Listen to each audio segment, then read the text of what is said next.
on pouvait pas parler de Adja Diallo sans pour parler de Ibou Touré. waaw mais Adja. xanaa ñu au jéem moins tu as affiché le sourire sur son visage. mais Adja ani Ibou ndeysaan. Il y a que toi qui peut me faire ça. dafa doy waar il y a que toi qui yaa mën a def lii yaa ma mën a. Ibou Touré il est là je pense qu'il va bien et j'espère qu'il va bien aussi parce que c'est le père de mes enfants.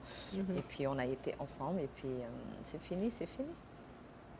ah gàtt na. ah gàtt na. gàtt na loolu parce que man d'habitude c'est vrai que Adja c'est pas la première fois muy am ak problème ak Ibou mais dañ daan gis ci problème yu bari bu nu amee problème.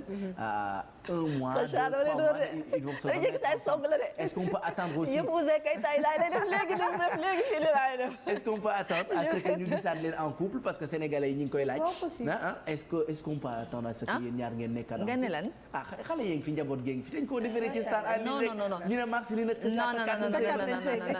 non lu jeex na voilà on a été ensemble pendant 3 ans et puis voilà c'est tout am nañu ay doom jeex na on divorcé 3 fois c'est fini jeex na ku nekk tracer sa vie chacun passe de l'autre côté et puis vivre ça c'est tout c'est derrière c'est fini. merci ni loolu ci laaj moom foofu la ko bëgg a yemale. je suis avec une autre personne c'est fini jàll ci leneen. avec une autre personne boobu. Adja foofu ñu dugg foofu. wala doy na sa kii da seet. papa pëgg nañ ko fi yemale. waaw d'accord. non il reste une personne gentille et tout vraiment je lui souhaite que du bien que du beau voilà c'est le père de mes enfants et m'a fait Sëñ Saliou et Mame Diarra donc. macha allah voilà jàmm rek laa koy yéene. xëy na njaboot gi leen. jamais.